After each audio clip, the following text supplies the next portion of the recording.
দর্শক স্ক্রিনে যে নাম্বারটি দেখছেন এই নাম্বারটি চ্যানেল কর্তৃপক্ষের নাম্বার, এই নাম্বার ইমো এবং হোয়াটসঅ্যাপ আছে। আপুটিকে ভালো লাগলে চ্যানেল কর্তৃপক্ষের সাথে যোগাযোগ করবেন, বিস্তারিত তথ্য দিয়ে আমরা সহযোগিতা করব। ভরণ পোষণ দেবে, সে আসার পরে তার বাড়িতে নিয়ে যাবে।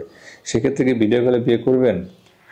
ভিডিও কলে বিয়ে করতে বলতে গেলে বিয়ে বসবো, সমস্যা নাই, কিন্তু হ্যাঁ যে পর্যন্ত না আসে এতদিন আমি হ্যাঁ আন্ডারে বা হ্যাঁ ইয়াতে আমি থাকবো, সমস্যা নেই। সমস্যা নাই।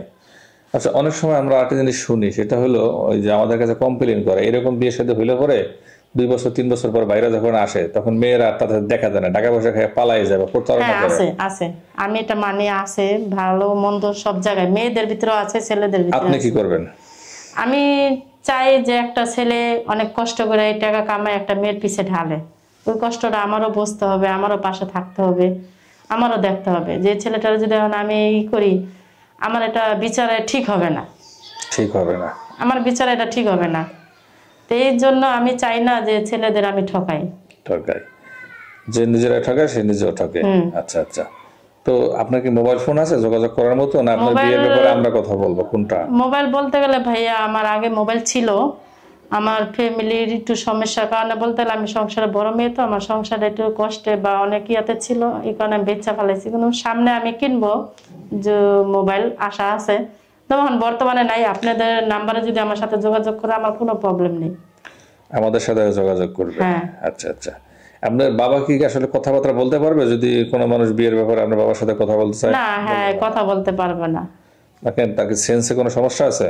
সেন্সে বলতে গেলে কি, হ্যাঁ অখন এক কথা পরে এক কথা, আর কোনো মানে বিলকুল আমি মনে করি হ্যাঁ না গোনাটাই ধরা। তারা না জানা আপনারা থাকলে হবে আমার পাশে। থাকলে হবে। দর্শক, আপনারা শুনছেন কথাগুলি, তো স্ক্রিনে যে নাম্বারটি দেখছেন এই নাম্বারটি চ্যানেল কর্তৃপক্ষের নাম্বার, এই নাম্বার ইমেল এবং হোয়াটসঅ্যাপ আছে। আপনাদের ব্যাপারে জানতে হলে আমাদের সাথে যোগাযোগ করবেন, আমরা তথ্য দিয়ে সহযোগিতা করব। এবং আপনার পরিচয়টা একটু জানতে পারি? আমার নাম শিমু, বাড়ি বাগেরহাট। আমরা 5 বোন 1 ভাই। আমার আম্মু নেই কিন্তু বাবা আছে।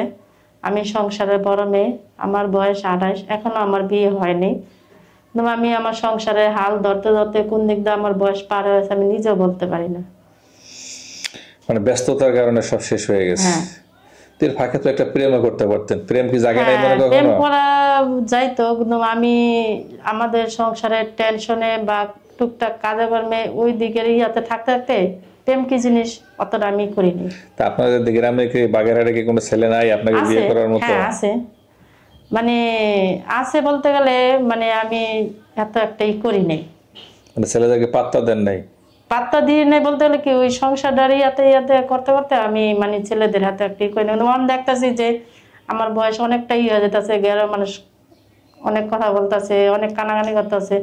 তো এক আবু বললো যে দেখ তুই এইভাবে জীবনটা পার করলে হবে, আমার একটা ভাই আছে মিডিয়াতে, আমি যোগাযোগ করে দিই, হ্যার সাথে কথা বল, হ্যার ইয়াতে তোর অনেকটা উপকার বা তোর ফ্যামিলিরও হইতে পারে।